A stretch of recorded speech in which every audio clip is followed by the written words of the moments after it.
right, guys, now we're going to show you how to get your casings prepped. Now, there are several different types of casings out there. These are natural hog casings, basically hog intestines that have been cleaned out. Um, they come packed in salt. Now, there's also collagen casings, which are basically fake casings that anybody worth their salt that makes sausage does not use a collagen casing. You want to use a natural casing. Now, there are exceptions to that rule. Summer sausage, if you ever notice that little plastic stuff that comes off of it, that's not a natural casing. So, but these are natural casings. They, to me, cook up better. A lot less problems with collagen or natural casings. So they are, like I said, they are packed in salt. These right here, this package will do 120 pounds of sausage. We're doing 100, so this should be plenty. Just like you can tell, this is just pure salt packed in there. Salt and water, basically. Let's say I only had to make 40 pounds of sausage.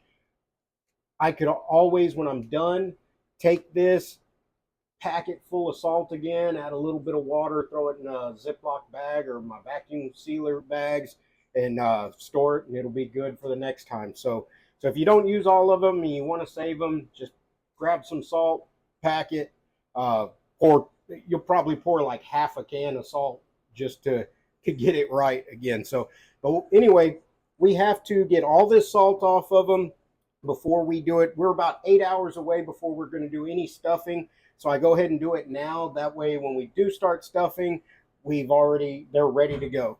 So just take me a pot here and just need hot water.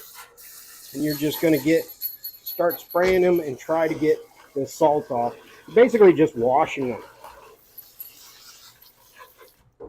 Now you'll see this red plastic ring. That is, they tie it around the ring so you don't lose, that way you can kind of somewhat keep it from becoming one big knotted mess. It is going to knot up on you. Don't fret. Just as you pull these, when you go to stuffing, you're going to pull one, work it all the way out until you get the knot out. And it happens every time. I've never done sausage and not had them knot up on me. So you just constantly keep dumping the water, put fresh hot water back on it, hot water from the sink. Don't use boiled water or anything like that. One time I told one of the guys here, I was like, hey, pour some hot water on those casings when you start to clean them. Wasn't paying attention. He didn't know any better. He put hot water straight from the coffee machine. And when I realized what had happened, I ran over there and dumped the water out. Unfortunately, most of those casings were ruined because it basically half boiled them. And they were partially cooked, so couldn't use them because they would pop. As soon as you tried to stick them on the stuffer, they would just tear. And you will see them start to rehydrate. They start out really, really dry, kind of wrinkly, but as you keep adding water and keep dumping it, because you're dumping all this salt out. And also what you want to do is, once you've gotten most of the salt out, you're going to untie this knot or move the ring to a different place, because if you can see there on the knot where that was knotted up, it's dry and stuck together. So you definitely want to kind of let it get water everywhere and get the salt off of every spot, including that knot. You're just going to keep washing them. You do this over and over again. You can see the water is still gray from the salt. You just keep pouring the salt out. Keep adding fresh hot water. You do this over and over again.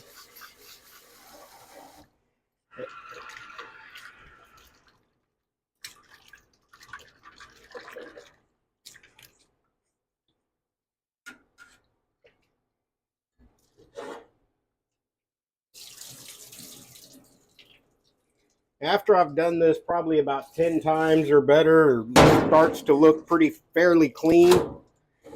The water's nice and clear. Then I'll let it sit here on the, I'll find a place to put it where it's not going to get bothered. And periodically throughout the day, I'll come and I'll add fresh hot water and just keep doing that all day long until we're ready to stuff. Now, some people, you will actually see them take the end of a casing and they will flush it out from the inside as well. I've seen people take water balloon, the things that you fill water balloons with, that you can add to a sink and flush it out like that. I used to do that. It's a pain in the butt. It really is. So if you just constantly keep flushing it with fresh water over and over again throughout the day before you use it, it'll be fine. And then when I go to actually put these casings on the horn, on the stuffer, I'll put a little fresh water in it and then run it through the horn, and you'll see that fresh water push all the way through the casing as you're sticking it on the horn until you have fresh water goes all the way through it. So that there's no need to do the water balloon thing where you stick it on there or stick it on the sink, because you will spend hours doing that. This is a whole lot easier. Just constantly rinse, wash and rinse, wash and rinse. And you can see as I'm filling it, all these bubbles are coming from that salt. You just keep doing it over and over again until you get less and less bubbles, and the more you do it, the cleaner they'll get. And you can see they've kind of rehydrated now. They don't look like they did when they came out of that packaging. So basically right now, water's starting to look a little bit better here. I'm going to give it one more, and then I'm just going to let these sit. I'll put them on a shelf somewhere, let them sit all day. Periodically throughout the day, I'll dump the water out of them and put fresh hot water, give them a rinse again, and leave them up on the shelf until we're ready tonight. I know a lot of people will do this the day before and let them sit, all day or all night in the refrigerator after they've done the hot water for hours and hours, or throughout periodically like this. They'll stick them in the fridge before they go to bed. In the morning, they'll put fresh hot water on them again.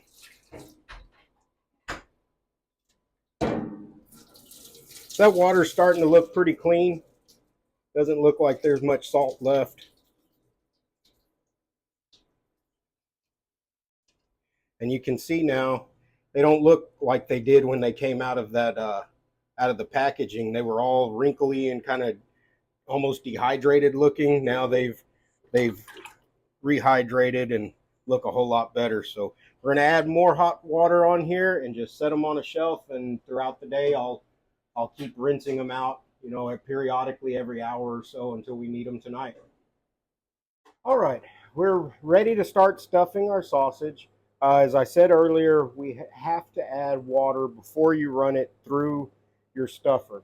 If not, if you try to run this through the stuffer right now, you are not going to be able to get it to come out this little horn. You can crank and crank. You're liable to break your stuffer because it's very difficult. So what you want to do is add ice cold water. If you don't have the benefit of a drink machine like we do, what you can do is take a cooler, put ice in it, then add water, and then get your water from that and add it to here, because you want it to be cold. You don't want your sausage to get hot at all, your meat to get hot. So, and what you're looking for is almost like a meat slew. I mean, you're adding a lot of water. I know for a fact we're probably going to use this whole pitcher first. Then we're going to add cheese, and we'll probably have to end up adding more water. All right, I'm going to get my helpers here. This is Bert and Rose. They're going to mix this all up. It's nice to have a couple extra hands around. It doesn't take a lot of people to make sausage, but if you have a few people helping, it goes a whole lot faster. So you can see that meat is like soaking up that water.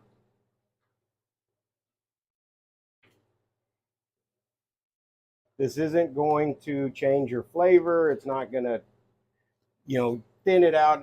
It's going to thin out the meat, make it easier to pump through the stuffer, but it's not going to change your flavors. All your seasoning's still there, and when you're smoking, that water is going to evaporate right out of the sausage anyway.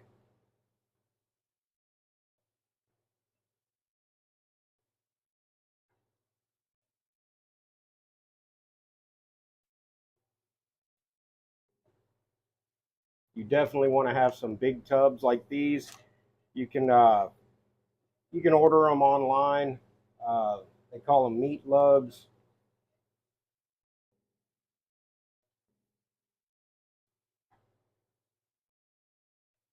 Still pretty firm.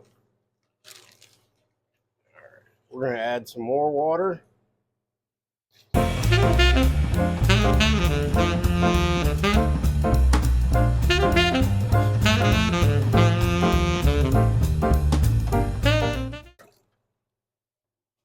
All right, so we can go ahead and add the cheese now.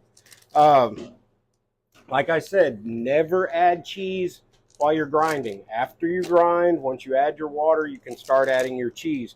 Your ratio for your cheese, this is 50 pounds of meat, so we're going to put 5 pounds of cheese. So if you're doing 100 pounds, you're going to need 10 pounds of cheese and so on. This is pepper jack cheese. This is one of my favorite recipes to run. I said earlier, if you're doing jalapenos, you would add it before you start to grind. Um, then you would add your cheese after the grind if you want to do a jalapeno cheese. With pepper jack cheese, jalapenos are already in it, so all you have to do is add your cheese as the last step before you stuff. Now, this is a high temp cheese. The reason it's called a high temp cheese, it can take a lot of heat before it starts to melt. Uh, when you put it in your put it in your smoker to start smoking, you don't have to worry about this cheese melting and just going all over or leaking out of your sausage, ending up on the floor. Now, a lot of people do use regular cheese. I personally don't. Uh, I've heard some bad stories of using it. Some people, though, also say that high temp cheese has a different flavor than regular cheese. I like it. My customers like it. I'll continue to use it. I've always used high temp cheese. Um, the guy who taught me had told me a story of one time when he had first started experimenting with cheese. He put it he put regular cheese in the sausage and he stuck it in the smoker to smoke, and all his cheese ended up kind of puddling out onto the ends of the sausage the way he hung it, that it all leaked to the very ends. So he said that's when he found out about high temp, and he's used it ever since. Now, I've heard other stories like that before, but then I know of people that use regular cheese and don't have any problems. So I don't know. I just know I've always used high temp. Does it need more water? So after you add that cheese, it'll soak up a lot of water itself. What you're kind of looking for is you want it to get to the consistency where it's not so sticky anymore. Like you can kind of touch it and it doesn't stick to your glove or your hand. Some people wear gloves when they do sausage. I really don't, because once you start running it through the casing and everything, it gets kind of slick and it makes it harder to twist. It's easier for me to barehanded just wash my hands real good before we start running any sausage.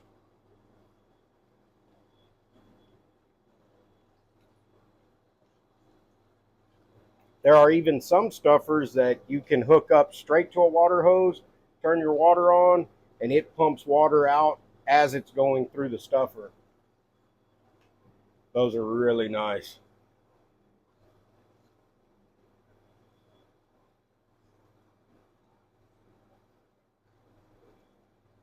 Does it feel good, or do we need more? It feels good. Yeah. All right. All right. So looks like it's ready. Got another helper here. This is my wife, Shelly. She likes to run the stuffer. She right before we opened, we made 500 pounds of sausage, and she ran the stuffer for pretty much all 500, and kind of fell in love with doing this part. Our casings are ready from earlier today. They're completely hydrated. Salt's out of them. All I'm doing is undoing the knot around this little ring now. And I keep the ring on there just so I know I can always find the end of the casings. So this meat has been sitting in the fridge all day. It's ice cold. The water we add to it is cold. You want to keep your meat as cold as possible through this whole process. What she's doing now is wetting the horn, so it's easier for the casings to slide on.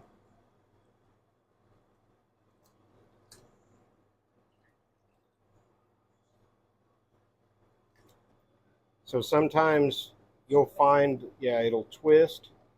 You just have to kind of untwist it or take your time trying to get it on the horn. Before we got started, what we did is sanitize this whole area with, so we usually keep a bucket with sanitizer and a rag, wipe everything down before we get started. Keep towels because it's going to get wet because you got water, a lot of water inside this meat now. You're going to have water everywhere on your floors. All right.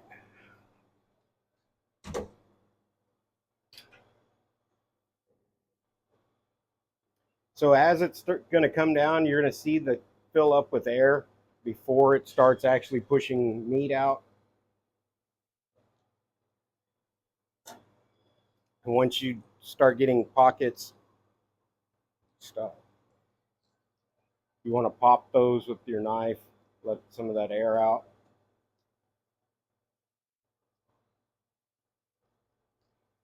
So as she's cranking these out, they're going to spin this meat into a almost like a target shape, just a big circle, a big wheel of meat.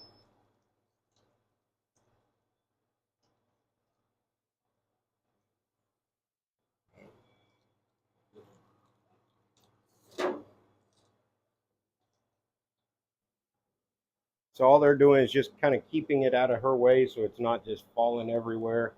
So you just roll it into a big ball. I've seen people take one of these big wheels. Oh, she had a pop. So whenever that happens, you just cut it at the break. Throw the meat back into the tub and just run it again in the next run. Okay, so what you're going to do here, he's twisting the sausages. So we're going to go a little bit bigger, Bert. Yeah, you go ahead and unroll that one. I wanted to go about an inch or two bigger than the normal sausages we've been rolling.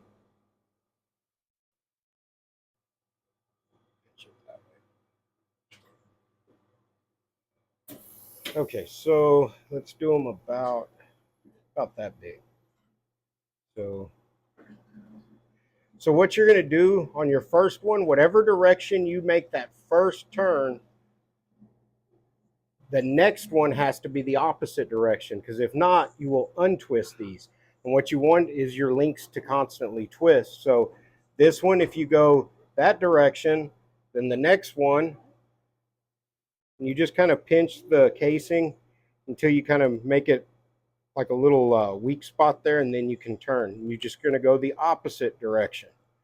Now, some people, what they'll do is they'll skip this one and come, and they'll just keep spinning the same direction the whole time. And you see I pop them every time I do that. So that's why I usually do one at a time. A lot of people are a whole lot faster than me when it comes to spinning or tying your links. But all you have to do is, if you pop one, cut it out, throw it back into your meat bucket, and you'll just run it later. There's no tying in this process. Uh, you'll see people tell you all the time, oh, you got to tie sausage, or I hate tying sausage. I never tie sausage, ever. Like, even if I do full links, these are what we call half links or short links. I never tie these. Even when I do a full link, I don't tie them either, because once you start smoking these casings are going to start to shrink. The water's going to evaporate out of the meat. They're going to shrink up, and they're going to tighten up, and no meat's going to come out of it.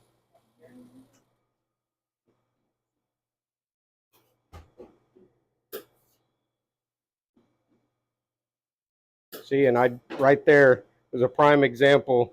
I went the wrong direction on that one. So it's backward on this one, forward on this one. And you just keep switching that process, and they'll tighten each other up. You want to get a few links ahead before they start cutting. And when they cut, all they're doing is they're just spreading the knot and then cutting it right on the knot. And you can see the end stays shut. And as it smokes, this casing is gonna tighten up, and this meat's not gonna come out. So there's no need to tie with string. I think people that tie with string have probably learned it from their grandfather, or have learned it from somebody they've been doing it like that for years. There's no need to do it. It's, unless you're going to hang them on a hook in your smokehouse, and you need the string for that.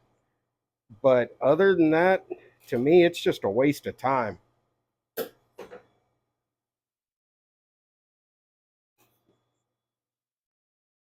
So you can see I'm just using my finger and kind of making a soft or weak spot right there. And that's where I'm going to try to spin it and make my knot. So you just kind of work that with your fingers and then spin it. And all you need is about 2 or 3 spins, because the next one you do is going to tighten that knot as well. So if you do 2 or 3 on the next one, you're going to end up with like 6 spins on one knot. And what I always do when I get to the end like this, you can see this would be a really long link.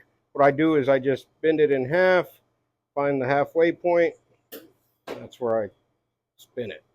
So you'll end up with 2 shorter links instead of 2 or 1 ginormous link.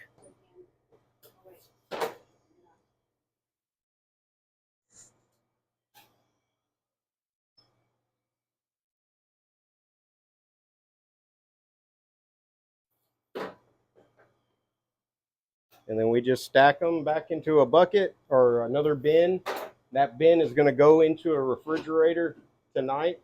It'll sit in the refrigerator all night. And the reason we let it sit instead of going straight into the smoker is because by letting it sit in the refrigerator, it kind of dries it a little, the casing, and that'll give you a better color. It'll take the smoke better. If you put it on right now, you sometimes end up with a little bit lighter colored sausage, and we want that really pretty red or mahogany colored sausage. So that's why we let it sit in the fridge tonight. Let these casings just kind of dry out on the outside of them, and then in the morning we'll put them on the smoker.